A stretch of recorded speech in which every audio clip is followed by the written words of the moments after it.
right, miracles. Uh-huh. Do you believe in miracles? Mm. Actually, I was going to have her sing the song, uh, I Believe in Miracles. Where are you from? You sexy thing.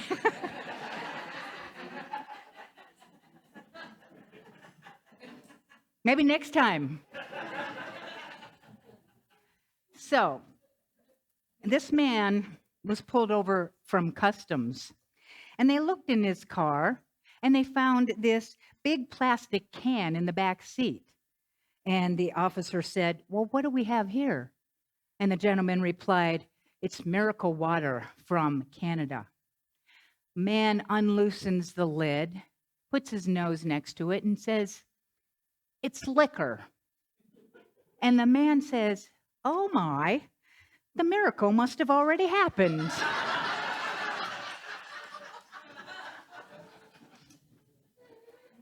Then, in church one Sunday morning, a preacher said, "Anyone who has special needs, who wants to be prayed over, please come to the front of the altar."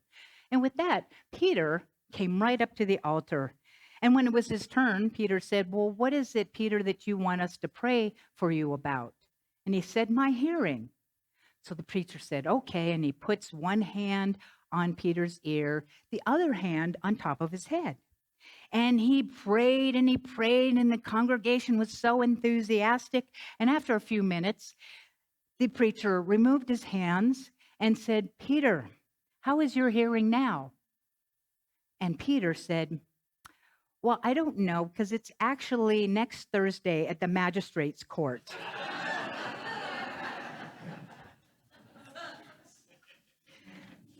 Well, it might be a miracle if I don't give any more jokes, right? So, miracles. Ordinary miracles. But what happens? How do you feel? What do miracles do to us when they happen? Do we feel uplifted? Is there inspiration and hope? For me, yes. Are they fun to share when you have a miracle happen? Right? There's all this energy. They're energizing. They're gratitude provoking is what they also are. And it's very awe-inspiring when something comes along that we see as a total miracle. It's usually when it's something very unexpected with amazingly wonderful outcomes, right? So, do you believe in miracles? Have you ever experienced a miracle or know someone who has? Yeah, right? So studies show that actually 80% of Americans, regardless of their age, their beliefs, their uh, race, their anything, there's 80% of Americans believe in miracles. The definition of a miracle is always helpful. So, number one definition is an effect or extraordinary event in the physical world that surpasses all human or natural powers and is described to have a supernatural cause. It's also known, number two, as a highly improbable or extraordinary, there's that word again, event, development, or accomplishment that brings this very welcome consequences. It's a wonder, it's a marvel, it's an amazing product or achievement, something that was outstanding. And some of us know perhaps the Albert Einstein quote that there are only two ways to live your life, as though everything is a miracle or nothing is a miracle. That's the question. Do you believe in miracles? So, what does unity have to say about miracles? You would like to know, right? That's a miracle. The minister, Reverend Tom Thorpe, said, "The laws of nature cannot be broken. Rather, it is our understanding of universal laws that is incomplete and sometimes inaccurate. When events happen that do not conform to our present understanding of natural law, it is not surprising that we would call these events miraculous. Referring to one of the definitions for miracle as a wonder or a marvel, Thorpe says, the ability to wonder and marvel is one of the qualities Jesus, the great way shower, might have had in mind when he said, truly I tell you, whoever does not receive the kingdom of God as a child will never enter it. When we learn to reach beyond the limits of the intellect, we grow in our ability to experience in greater and greater depth the everyday miracles that a person who refuses to marvel and is very stuck in the intelligence cannot see. And I don't know about you, but we live in a world that has stressed, at least for me, the intellect. It's about what you know. And you got to know it to see it. Well, we teach differently because, as Jesus said, we are in the world, but we are not of it. And I believe that we are of a higher level of consciousness. That's what that's speaking of. So I have a story to share. And it was one of the hottest days of the season. It was the dry season. We hadn't seen rain for over a month. The crops were dying. The cows stopped giving milk. The creeks and the streams were completely dry. And some of the farmers were going to be bankrupt if it didn't rain soon. Every day, my husband and his brothers would go about this major task of trying to get water to the fields. And they would take their truck to the local watering plant, fill it up with water. But even the severe rationing had cut off a lot of that water. And if we didn't see rain soon, we would lose absolutely everything. It was on this day that I'd learned the true lesson of sharing and witnessed the only miracle I've ever seen with my own eyes. I was in the kitchen making lunch for my husband and his brothers when I saw my 6-year-old son, Billy, walking towards the woods. He wasn't walking with the usual carefree abandon of youth, but with a serious purpose. I could only see his back. He was obviously walking with great effort, trying to be as still as possible. Minutes later, he disappeared in the woods, but then he came running back toward the house. I went back to making sandwiches, not thinking of anything more of it. But minutes later, I saw him again with this purposeful stride into the woods.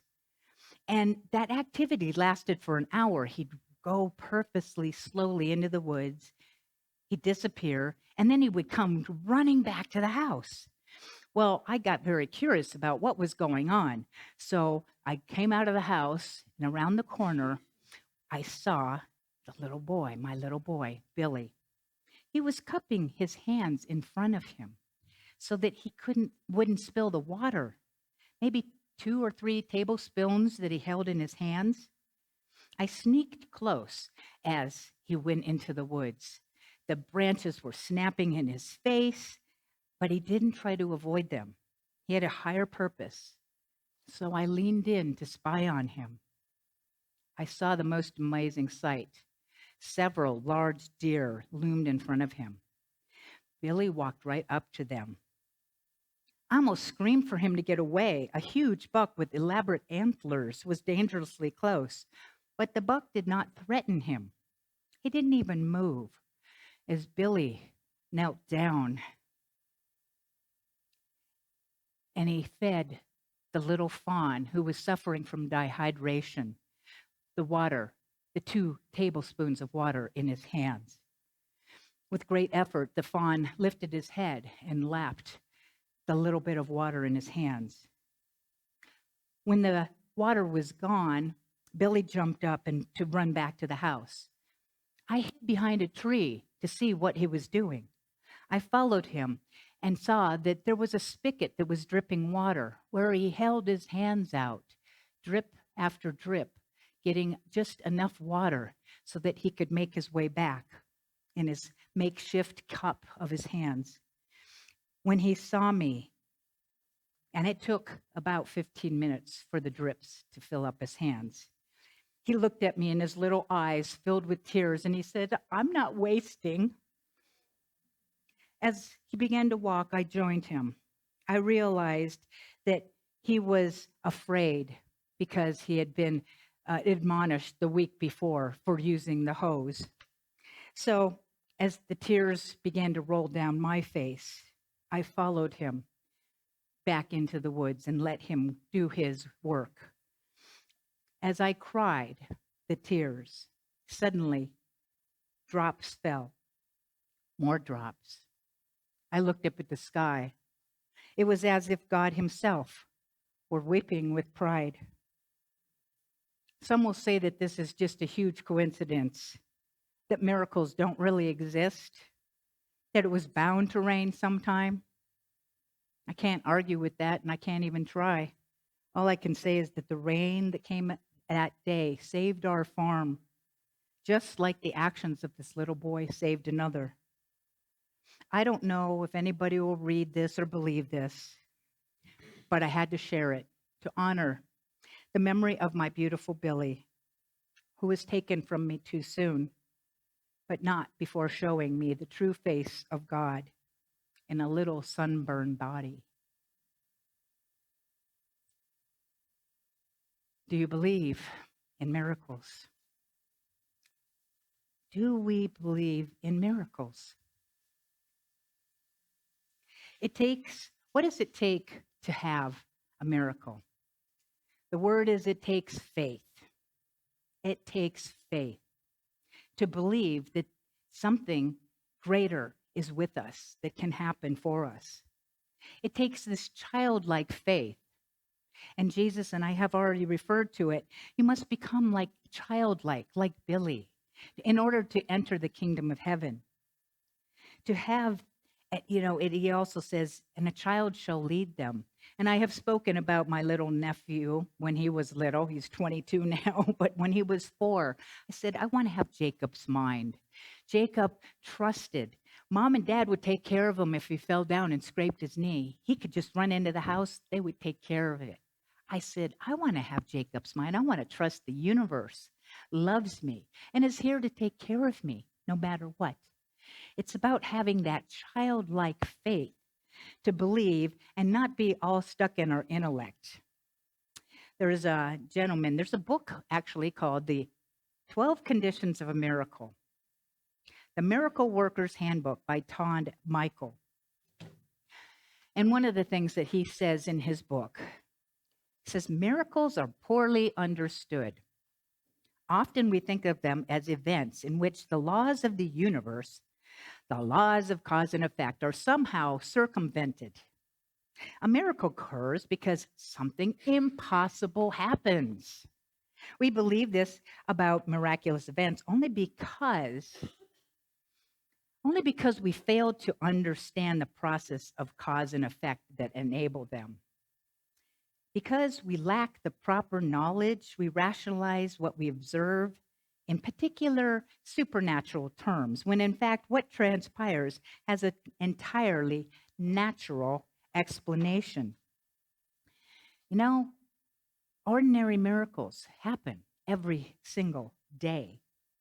Albert Einstein again says, if there is 2 ways to live your life, one, as though nothing is a miracle.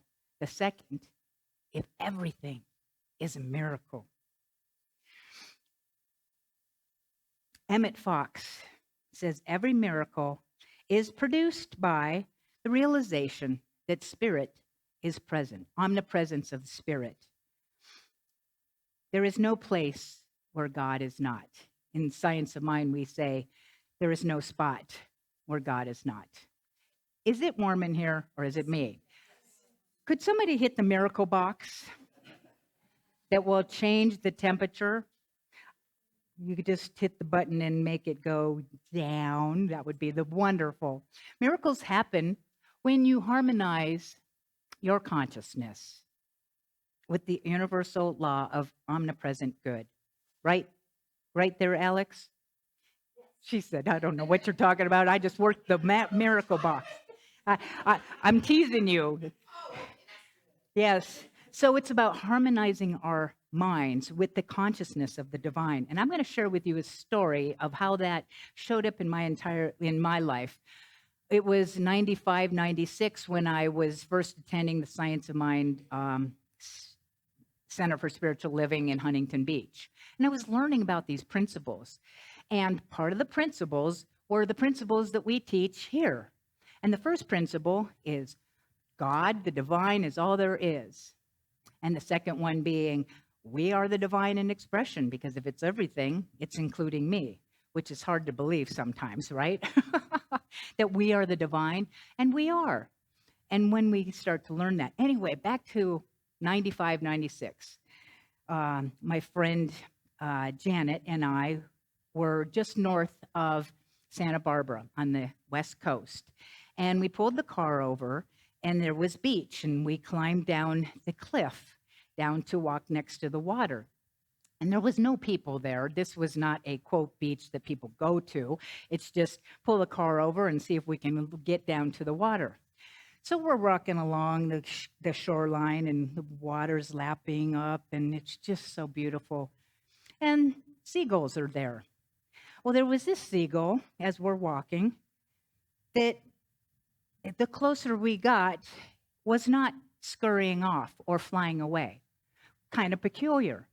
Got closer to the seagull, and then we noticed that the seagull had a hook in its beak and fishing line wrapped around its beak. OMG. Oh, now we don't know what to do. What do you do? And my brain, because I had just started learning this, started to say over and over and over, God is all there is. God is all there is. Thinking, what are we going to do? God is all there is. God is all there is. What are we going to do? Can we get it? Can we take it somewhere? What do we can do? God is all there is. God is all there is. God is all there is. We don't know what to do. God is all there is. There was a couple that we noticed up by the cliff, and we yelled and said, come over. The guy comes over and sees the bird, fishing line wrapped around its beak. This man pulls out of his pocket surgical scissors. Okay, what? So, yeah, I go to the beach with surgical scissors in my pocket. We surround the bird, take a jacket, toss it over the bird, scoops up the seagull. Snip, snip, snip, surgical scissors. He cuts the line wrapped around the beak, pulls the hook out, puts the bird down. The bird starts pecking in the sand. I'm sure it was hungry. We're looking at each other like, what just happened? And then we look right about 100 yards off of the shore. The dolphins are leaping for joy. We're hugging each other. We're blown away. Now, if that wasn't a miracle, I don't know what is. It's about harmonizing and realizing that in the midst of anything, all I have to do is put in my brain the line, God is all there is. The divine is all there is. It's all there is. That's all there is. I don't understand what happened or how that happened. But it was the harmonizing the consciousness, my consciousness with the truth, that I believe helped that miracle to happen. That's just what I believe. The divine within us and as us opens in new ways and new means when we are aligned in consciousness with the divine mind.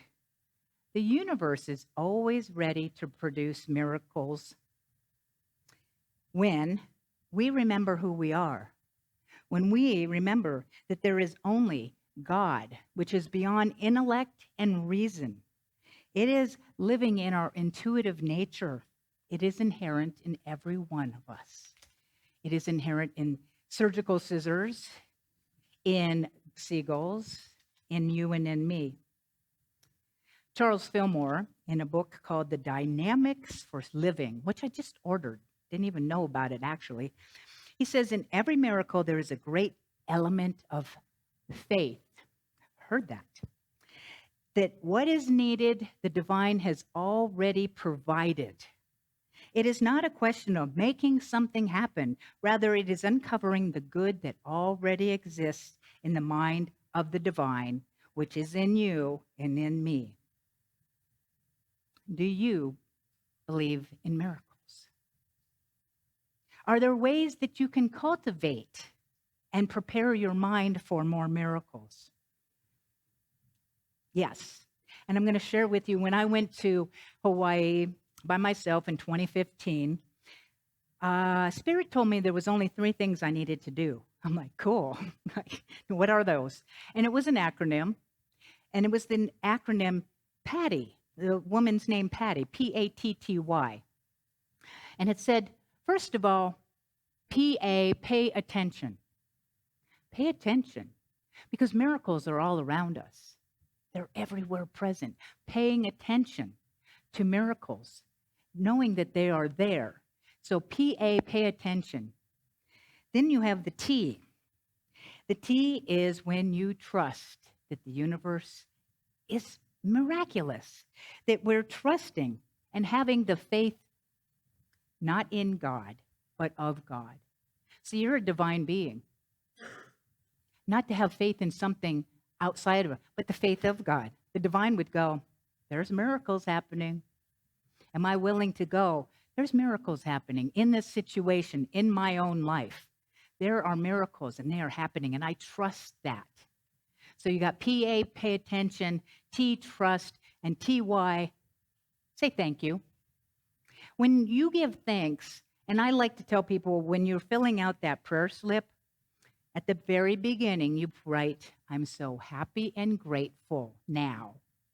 Because I don't believe in prayer requests, I believe in prayer revealments. Thanking the universe ahead of time. I'm so happy and grateful that I have new love in my life. That is the one I've been doing lately. I still miss divine. I still cry on a daily. My partner passed, and yet I don't want to get stuck in the past. I actually asked divine if she would help me find my next person. I am working on saying I'm so happy and grateful that I have new love in my life. Now, when and how that happens is when and how it happens. I'm not in charge of that. But I'm in charge of being able to say thank you ahead of time for something that I believe is going to be happening. So saying thank you before it happens, right? So PA means what? Oh, you must have been paying attention. Wow. T stands for? And then you have TY stands for? Well, I started to practice this, and then Spirit said, okay, you followed that part. I got a second part. I'm a little bit Irish, so it's O Patty. O Patty? I'm like, what's the O? You have to be open. Open to the miracles. Open. So open, pay attention, trust, and say, that's it. So that is how you can create more miracles, by paying attention, by trusting, by saying thank you, and first of all, being open for them and looking for those ordinary miracles every day. Is nothing a miracle, or is everything a miracle? You decide. By the way, I am looking at a miracle. You are a miracle. I am a miracle. Every one of us is a miracle. And you and I can have miracles only when we believe. Do you believe in miracles? I do. And so it is.